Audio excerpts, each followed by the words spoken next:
야고보서 5장 오늘은 1절부터 6절 말씀이고요. 저는 오늘 이 본문을 통해서 재물에 대한 잘못된 태도라는 주제로 말씀을 드리려고 합니다.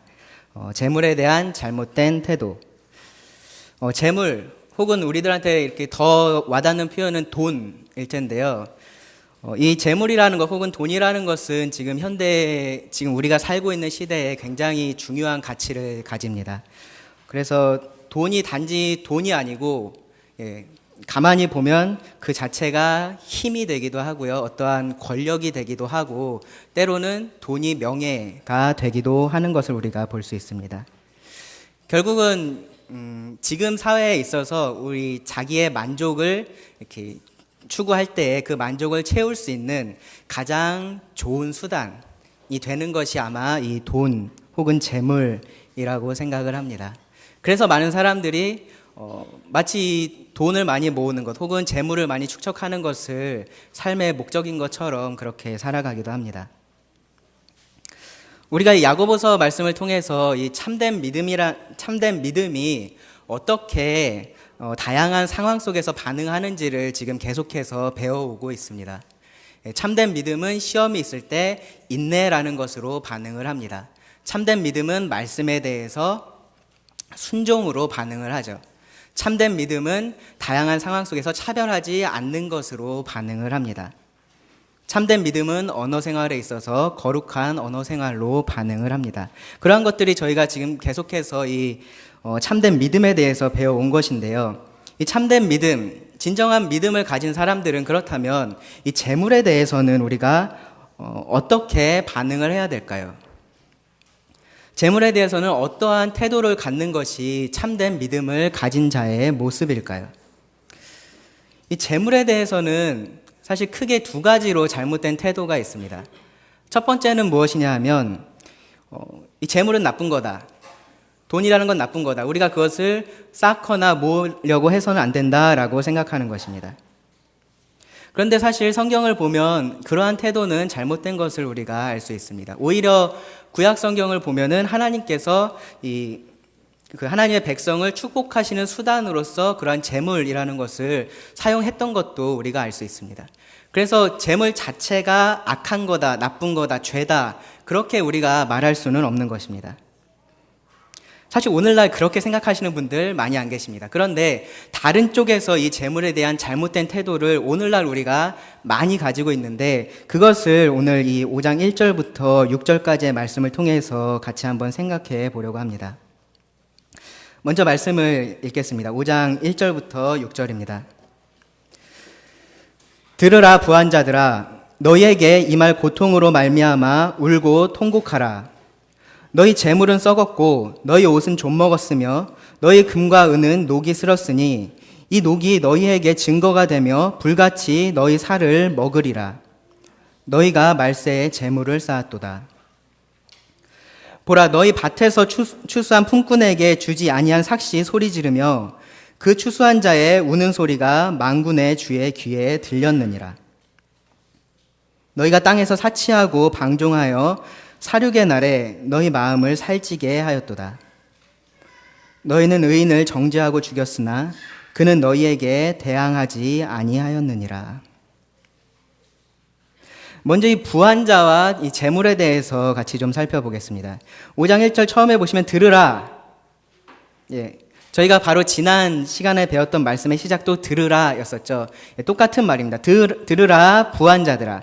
지난 시간에 이 13절부터 17절까지 말씀은 어떠한 상인들에 대한 얘기였어요. 어떠한 상인들에 대한 얘기. 어떠한 상인들이 있는데 그들이 전혀 하나님을 그들의 계획에 포함시키지 않고 모든 계획을 세우고 마치 모든 것이 그대로 될 것이냐 그렇게 살았던 사람들에게 주었던 말씀이었습니다. 그러한 것은 허탄한 자랑이고 그런 것은 악한 것이다 라고 우리가 배웠습니다. 여러분들 중에서 장사하지 않으시는 분들도 사실 지난번에 배웠던 말씀은 우리들에게 중요한 말씀입니다. 오늘 이 5장 1절부터 6절 말씀은 여기 보면 들으라 부한자들아. 부한자들아. 나는 별로 부한 사람 아닌데 나는 별로 부자가 아닌데 오늘 이 말씀은 나하고 별로 상관없나 보다 라고 생각하실 수 있는데요. 잠깐만 그 생각은 이쪽에 접어두시고 뒤에 말씀을 좀 같이 생각해 보기를 원합니다. 이 부한자들에게 야고보가 어떤 말씀을 하냐면 너희에게 임할 고생으로 말미암아 울고 통곡하라 라고 합니다. 울고 통곡하라. 왜냐하면은 너희에게 고생이 임할 것이기 때문에. 왜 이 부한자들에게 고생이 임한다라고 할까? 그에 대한 설명이 5장 2절부터 6절까지에 나옵니다. 이 부한자가 단지 돈이 많아서 이러한 고생이 임할 것이라고 하는 것인지 혹은 다른 어떤 이유가 있는지 말씀을 가만히 잘 보시기 바랍니다. 첫 번째로 이 부한자들이 쌓은 재물에 대한 말씀을 합니다. 2절인데요. 너희 재물은 썩었고 너희 옷은 좀 먹었으며 너희 금과 은은 녹이 슬었으니. 이 부한자들이 쌓은 재물이 어떠한 재물인지를 지금 말씀합니다. 재물이 썩었고요. 옷은 좀 먹었고 금과 은은 녹이 슬었다. 이게 지금 그들이 갖고 있는 게 썩은 재물을 갖고 있고 이 좀 먹은 옷을 갖고 있고 녹이 쓴 금과 은을 가지고 있다. 그런 말씀이 아니고요. 그들이 가지고 있는 재물이 그러한 성격이다라는 것입니다. 그러한 특징을 가지고 있다라고 말하는 것입니다. 그들의 재물은 썩어가는 것이었고요. 그들의 옷은 좀 먹는 것이었고 그들의 금과 은은 녹이 스는 그러한 특징을 가진 것이었다라는 말입니다. 일시적이고 변해가는 것, 한계가 있는 것이 이들이 쌓았던 재물의 특징입니다. 한마디로 말하면 이 땅의 것, 땅에 속한 것을 이 사람들은 열심히 모으고 있었습니다. 이런 썩어가는 것, 변해가는 것은 성경에서 하늘의 것 혹은 영적인 것에 이렇게 대비되는 속성으로 많이 이야기를 하는데요. 베드로는요, 이 믿는 자들의 유업에 대해서 어떻게 표현을 했냐면 썩지 않고 더럽지 않고 쇠하지 아니하는 유업이다라고 베드로전서 1장 4절에서 말합니다. 우리의 믿는 자의 유업, 하늘에 있는 것, 영적인 것은 썩지 않고 더럽지 않고 쇠하지 않는 것입니다. 변하지 않는 것입니다. 사도 바울은 우리가 이 땅에서 얻을 그러한 상금에 대해서 어떻게 표현을 했냐면 썩을 승리자의 관이라고 했어요. 예. 썩을 승리자의 관. 1등을 하면은 뭔가 이렇게 상을 주잖아요. 근데 그것이 썩을 것이라는 것입니다. 그런데 우리가 하늘나라에서 얻게 될 상은 그러한 것이 아니라 썩지 않을 것이다 라고 표현을 합니다. 그러니까 썩을 것은 이 땅의 것의 특징이에요. 하늘나라의 것은 썩지 않습니다. 예수님도 이 하늘의 보물을 쌓아두라 라고 말씀을 하시면서 어떻게 말씀하셨냐면 그곳은 좀과 동록이 해하지 못한다 라고 하셨어요. 좀이 슬거나 녹이 슬지 않는다라는 것입니다. 이 부한자들이 지금 여기 말씀에서 말하고 있는 이 부한자들이 그들이 쌓아놓고 있었던 그들이 가치가 있다라고 해서 여러분들 가치가 없는 거면 버리잖아요. 모아두지 않죠. 그렇죠? 근데 가치가 있다라고 생각해서 모아놓은 그들의 재물이 어떤 것이었냐면 썩어질 것, 이 땅의 것, 변하는 것, 영혼에 대해서 아무런 가치가 없는 것을 이 부한자들은 모아두고 있었다라는 말씀입니다. 그들이 가치를 두고 있는 그것이 사실은 영혼에 비추어 봤을 때 무가치한 것이었다라는 것이 지금 여기서 야고보가 이 부한자들에게 하는 말입니다. 자, 부한자들이 이 재물을 어떻게 모았을까요? 이 사람들이 이 재물을 모은 방법을 보면 이들이 이 재물을 어떻게 대하고 있는지를 조금 더 분명하게 알 수 있습니다. 4절 말씀해 보시면 보라 너희 밭에서 추수한 품꾼에게 주지 아니한 삭시 소리 지르며 그 추수한 자의 우는 소리가 만군의 주의 귀에 들렸느니라. 이들은 마땅히 줘야 될 임금을 주지 않음으로써 자신들의 부를 축적했습니다. 그것이 이 사람들이 부를 쌓은 유일한 방법은 아니었겠죠. 그런데 그렇게 함으로써 그들이 가지고 있었던 부에 부를 더했던 것입니다. 근데 여기 표현해 보면요. 밭에서 추수한 품꾼에게 주지 않았다라는 표현이 있는데요. 이것이 이 단어의 다른 뜻이 어떤 뜻이 있냐면은 훔친다 혹은 속인다라는 뜻이 있습니다. 뭐냐 하면 내가 마땅히 줘야 될 것을 주지 않는 것은 훔치는 것과 같은 것입니다. 여러분 도둑질에 대해서 한번 생각해 보세요. 도둑질은 여러분들 생각에 어떤 사람들이 도둑질을 합니까? 없는 사람들이 도둑질을 하죠. 그렇죠? 없을 때에 있는 사람의 것을 가서 빼앗아 오는 것, 우리가 그것을 도둑질이라고 쉽게 생각합니다. 그런데 여기 이 부한 자, 이 있는 자가 했던 일도 사실은 그 도둑질과 다르지 않다라는 것입니다. 오히려 가진 사람으로서 없는 사람의 것을 더 빼앗아 온 것입니다. 마땅히 그 사람에게 지불해야 될, 그 사람에게 주어야 될, 그 사람에게 가 있어야 할 돈을 주지 않고 내가 가지고 있는 것, 도둑질입니다. 구약의 율법에 보면은 하나님께서 이러한 그 임금 체불에 대해서 엄하게 금하신 것을 볼 수 있는데요. 레위기 19장 13절에 보시면 너는 너의 이웃을 억압하지 말며 착취하지 말며 품꾼의 삭슬 아침까지 밤새도록 너에게 두지 말라라고 말씀하십니다. 그리고 신명기 24장 14절에서도요. 14절 15절에서도요. 곤궁하고 비난한 품꾼은 너희 형제든지 내 땅의 성문 안에 우거하는 객이든지 그를 학대하지 말며 그 품삯을 당일에 주고 해진 후까지 미루지 말라. 그 품삯을 당일에 그날에 주라라고 말씀합니다. 그 이유가 뭐냐 하면 이는 그가 가난함으로 그 품삯을 간절히 바람이라. 그 당시에 많은 사람들이 하루 벌어서 하루 먹고 살았던 사람들입니다. 그날 일해서 그날의 필요를 채워갔던 사람들이에요. 근데 만약에 내가 열심히 가서 그날 일을 했는데 그날 품삯을 못 받으면 어떻게 됩니까? 그날은 굶어야 되는 거예요. 그날은 먹을 것이 없는 것입니다. 만약에 이 사람이 자기 혼자 사는 게 아니라 딸린 식구들이 있으면 그 사람뿐만 아니라 그 가족들도 굶어야 되는 거예요. 그러니까 하나님께서 이렇게 임금을 체불하는 것, 뭐 좀 늦게 주면 되지, 늦게 주면 안 됐던 것입니다. 그래서 체불하지 말라라고 하셨던 건데요. 근데 여기서 이 부자들이 이 가난한 사람들에 대해서 그렇게 한 것입니다. 그 품꾼들에게 주어야 할, 마땅히 그들에게 가야 할 임금을 지불하지 않았습니다. 거기서 끝난 것이 아니라 6절에 보시면 너희는 의인을 정죄하고 죽였으나 그는 너희에게 대항하지 아니하였느니라. 여기서 너희는 부한 자들이고요. 의인은 그의 품꾼을 말합니다. 그러니까 의인이라고 하면 우리는 너무 쉽게 도덕적으로 의인을 생각을 하는데 여기서 의인은 법적으로 무고한 사람, 특별히 어떠한 잘못을 범하지 않은 사람이라고 이해를 하시면 더 좋습니다. 그러니까 그렇게 죄 없는 사람을 지금 정죄했다, 죄가 있다라고 이 사람들이 한 것입니다. 그리고 그렇게 해서 어떻게 했습니까? 죽였습니다. 마땅히 주어야 할 그런 품삯을 주지 않았을 뿐더러 그리고 그 사람을 죄 있다고 해서 완전히 자기가 그 품삯을 지불할 의무를 없애버린 것입니다. 힘이 있는 자로서 합법적으로 살인을 했던 것입니다. 그렇게 해서 완전히 그 품삯을 가로챈 것입니다. 지금 이 부한자들의 모습을 보면 우리가 4장에서 배웠던 말씀이 생각이 납니다. 4장 2절에 보시면 너희는 욕심을 내어도 얻지 못하여 살인하며.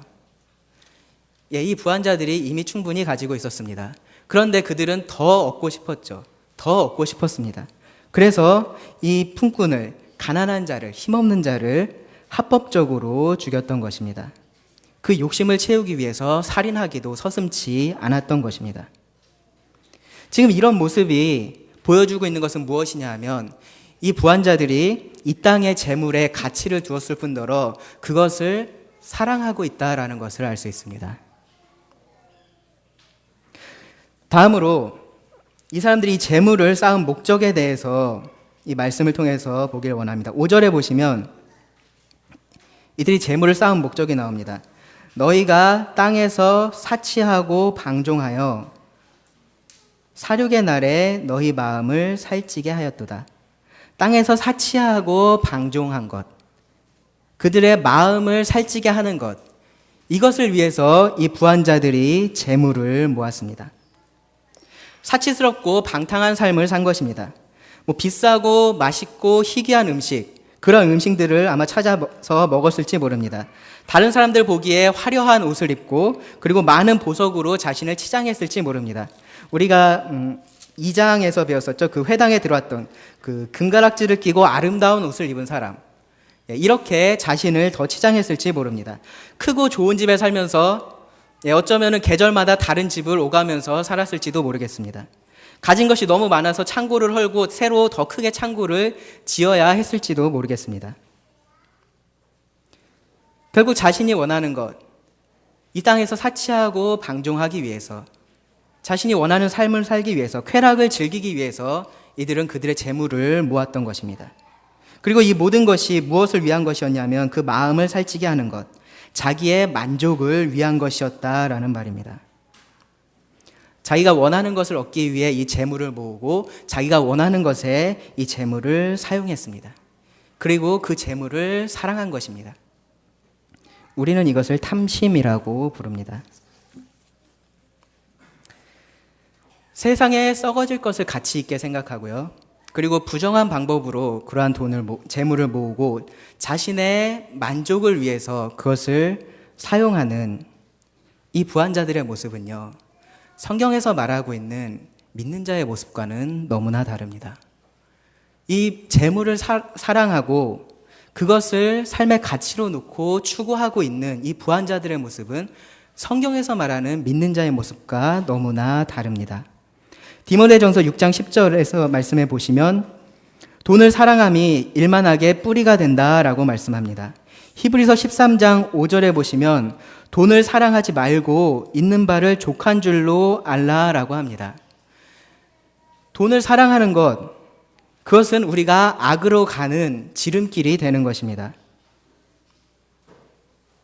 디모데후서 3장 1절과 2절에서 보면 이런 말씀이 있습니다. 너는 이것을 알라. 말세에 고통하는 때가 이르러 사람이 자기를 사랑하며 돈을 사랑하며, 사람들이 세상의 끝을 향해 갈수록 점점 더 죄악을 향해 갈수록 돈을 더 사랑하는 것입니다. 이렇게 돈을 사랑하는 모습이 지금 이 부한자들의 모습입니다. 지금 야고보가 단지 이들이 돈이 많아서 이러한 이야기를 하고 있는 것이 아닙니다. 이들이 지금 재물에 대해서, 이 땅의 것에 대해서 보이고 있는 태도가 문제가 되기 때문에 이러한 말씀을 합니다. 이들에게 주는 명령은 한 가지가 있는데요. 다시 1절로 돌아오시면 들으라 부한자들아, 너희에게 임할 고생으로 말미암아 울고 통곡하라. 울고 통곡하라라고 합니다. 고생의 날이 임할 것이기 때문에 이 울고 통곡하라라는 표현은 구약에 보시면 이 선지서에서 가끔씩 우리가 볼 수 있는 표현인데요. 하나님의 임박한 심판, 하나님의 심판이 임박했음을 나타낼 때 사람들을 경고하면서 사용했었던 표현입니다. 이사야서 13장 6절에 보시면 너희는 애곡할지어다 여호와의 날이 가까웠으니 전능자에게서 멸망이 임할 것이미로다. 에스겔 21장 12절에 보시면 인자야 너는 부르짖어 슬피 울지어다. 이것이 내 백성에게 임하며 이스라엘 모든 고관에게 임함이로다. 그들과 내 백성이 함께 칼에 넘긴 바 되었으니. 고생의 날이 곧 임할 것입니다. 하나님의 심판의 날이 임할 것입니다. 그것이 이를 수도 있고요, 늦을 수도 있습니다. 이 땅에서 누군가에게는 개인적으로 임할 수도 있지만요, 궁극적으로 하나님께서 이 모든 잘못된 것을 바로잡을 날이 올 것입니다. 하나님께서 공의를 나타내시는 때가 옵니다. 이런 하나님이 계시다는 것, 심판의 하나님이 계시다라는 것, 이 사실 하나가요, 이 세상의 모든 것의 가치를 바꿔놓습니다.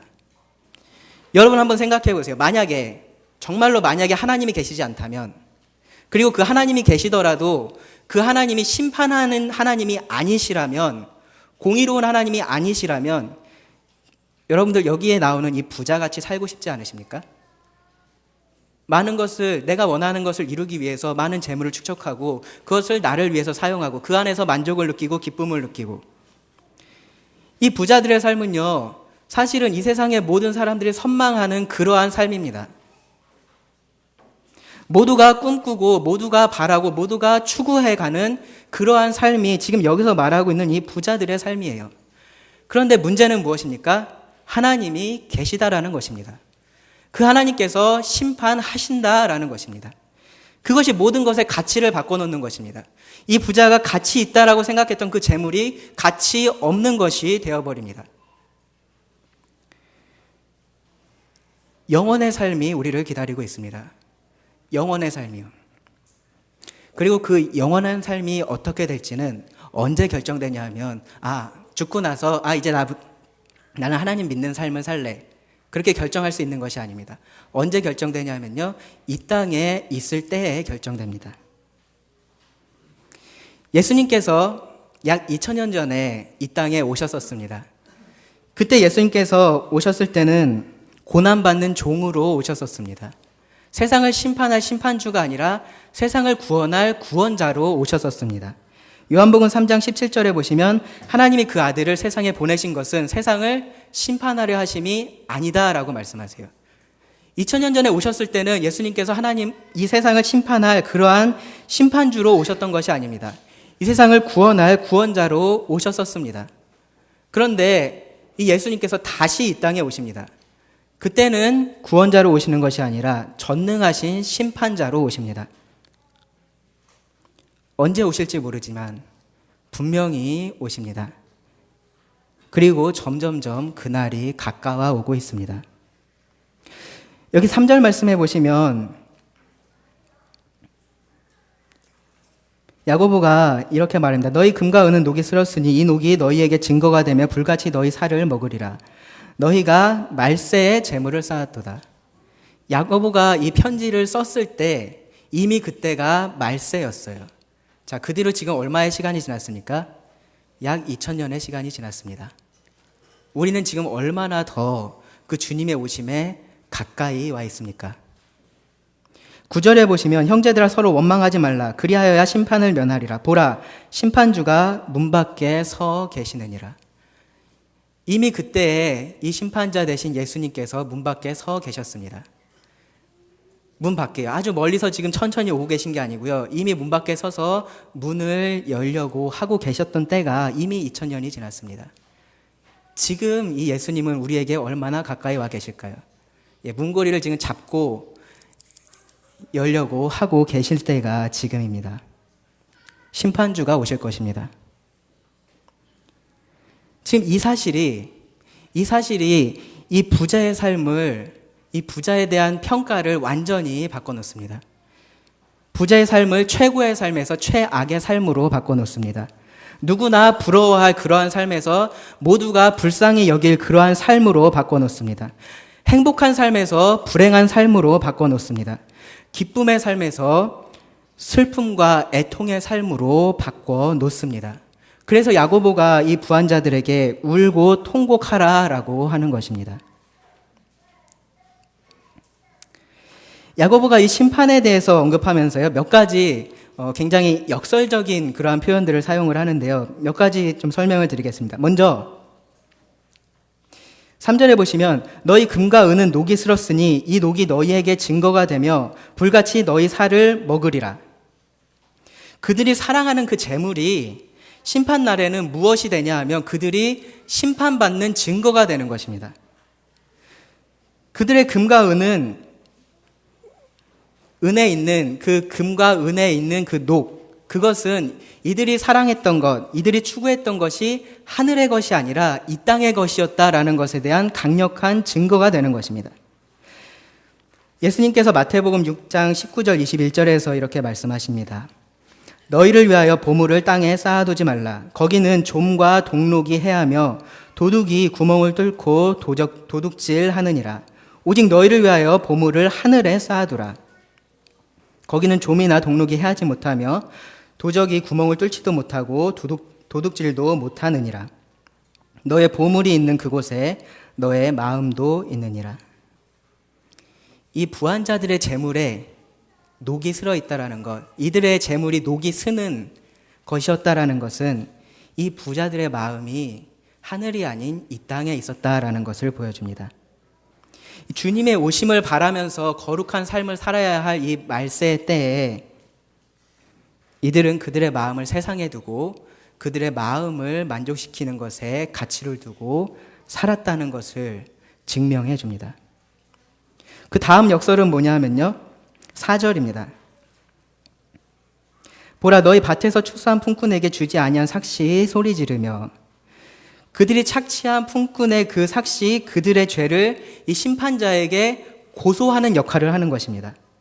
품꾼에게 삭스를 주지 않아서 그것을 자신의 재물로, 나의 것으로, 내가 사랑하는 재물의 일부로 쌓아 놓았는데 오히려 그것들이 나에게 기쁨을 주고 만족을 준다라고 생각했는데 지금 그 재물이 하는 일이 뭐냐 하면 하나님에게 이 부당함을 고소하는 역할을 한다라는 것입니다. 이 부한자들은 이 품꾼들의 삭스를 주지 않고 그렇게 해서 자신이 쌓은 재물 때문에 기뻐했을지도 모릅니다. 6절에서 말했던 것처럼 이러한 합법적인 살인을 통해서 그 모든 것이 나의 뜻대로 되어간다라고 생각하고 있었는지 모릅니다. 그런데 이들이 정작 봐야 할 그 재판 장소는 이 땅에 있는 그 재판 장소가 아니라 하나님께서 하실 그 재판 장소였습니다. 그리고 그때에는 지금 이들에게 만족을 주고 기쁨을 주었던 그 재물들이 오히려 그를 대항해서 고소할 그러한 증인이 되는 것입니다. 또 한 가지 역설이 있는데요. 5절에 보시면 너희가 땅에서 사치하고 방종하여 사륙의 날에 너희 마음을 살찌게 하였도다. 스스로 즐거워하고 스스로 만족하며 살고 있었던 이 사람들입니다. 그런데 이러한 만족에 대해서 야고보가 표현한 것을 보면 너희 마음을 살찌게 했다라고 표현을 합니다. 너희 마음을 살찌게 했다. 그리고 이 심판의 날에 대해서 뭐라고 표현을 하냐 하면 사륙의 날. 지금 야고보가 어떤 그림을 그리고 있는지 혹시 머릿속에 그려지십니까? 뭐냐 하면요, 지금 도살할 날이 다가오고 있는데 이 짐승이 그 도살할 날을 모르는 것입니다. 그리고 눈앞에 먹을 것이 잔뜩 있어요. 그것을 열심히 먹으면서 자신의 만족을 채우고 몸을 살찌우고 있는 것. 그런데 실제로는 도살할 날이 다가오고 있었습니다. 당장 눈앞에 있는 자기의 만족을 쫓으면서 자신에게 다가오는 이 심판은 바라보지 못하는 이 부자의 모습을 지금 야고보는 그 도살할 날을 모르고 지금 눈앞에 있는 먹을 것, 그것을 쫓아가고 있는, 그것에만 관심이 있는 어리석은 짐승으로 표현을 하고 있는 것입니다. 이 부자의 모습이 그러했습니다. 지금 당장 자신이 만족하고 자신에게 기쁨이 주는 이 재물들, 그런데 그러한 재물 때문에 자신에게 다가오는 이 심판은 바라보지 못하고 있었습니다. 이 부자가 사랑했던 재물, 그에게 만족과 쾌락을 주었던 이 재물들은 궁극적으로 하나님의 심판을 그에게 가져다 줍니다. 세상에서는 다른 사람들의 부러움을 사면서 살지도 모릅니다. 스스로 만족하면서 즐거움을 느끼며 살지도 모릅니다. 그런데요, 영혼의 문제에 있어서는 이 재물이 그에게 아무런 도움을 주지 못합니다. 그래서 야고보가 이 부한자들에게 이렇게 말합니다. 들으라 부한자들아, 너희에게 이 말 고생으로 말미암아 울고 통곡하라. 처음에 제가 드렸던 말씀처럼 여러분들보다 훨씬 더 부한 사람이 많다, 나는 부한 사람이 아니다 라고 생각하실지 모릅니다. 지금 여기서 야고보가 말하고 있는 것은요, 절대적으로 여러분들이 얼마나 부하냐의 문제에 있지 않습니다. 여러분들이 이 세상의 것, 이 세상의 재물, 돈을 어떠한 태도로 대하고 있느냐가 문제입니다. 부한자들아, 너희 돈이 많으니까 하나님께서 너희를 심판하실 거다, 그렇게 말하지 않았습니다. 이들이 가치를 두었던 그 재물이 무엇인지, 이들이 어떻게 그러한 재물들을 모았는지, 그리고 이들이 그러한 재물을 어떠한 목적으로 사용했는지, 그것이 이 재물에 대한 이 부자들의 태도를 보여주었고요, 그것이 이들이 영적으로 어디에 있는지를 보여주었습니다. 그래서 야고보는 그들에게 울며 통곡하라 라고 말하는 것입니다. 그들의 재물에 대한 태도는 믿지 않는 자의 것과 동일했기 때문입니다.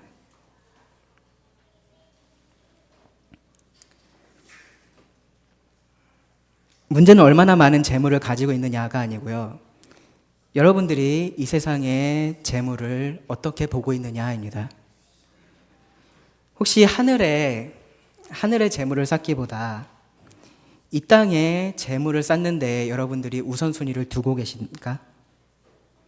여러분들이 시간을 어떻게 사용하는지 한번 돌아보십시오.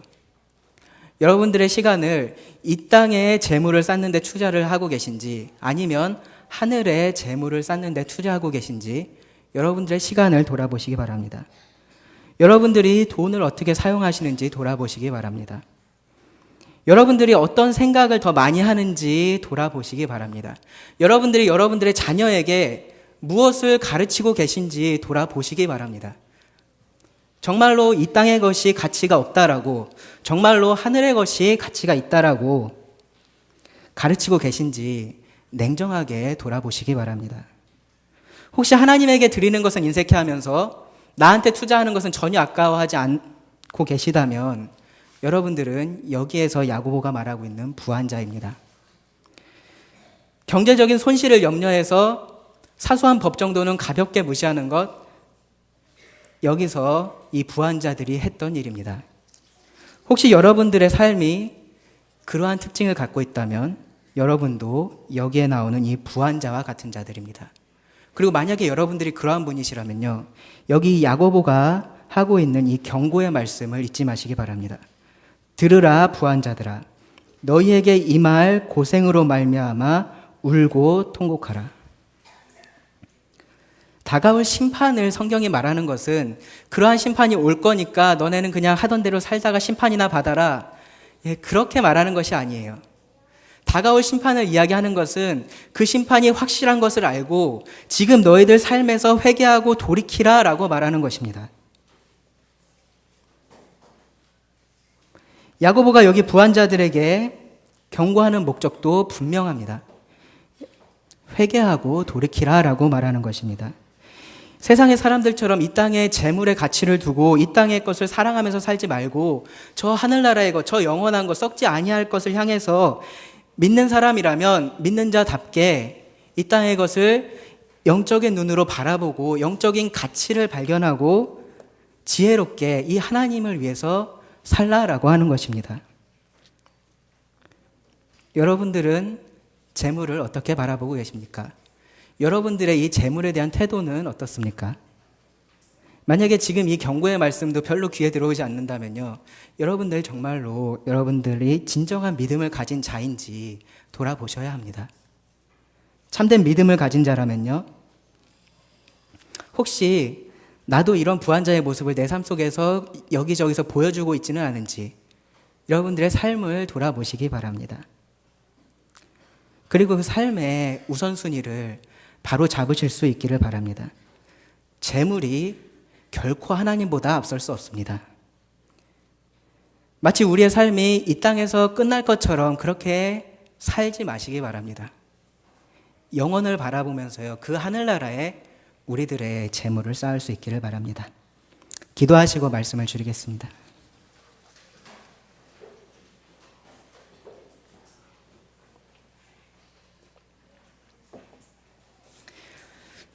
주님께서 저희들에게 주시는 이 경고의 말씀에 감사를 드립니다.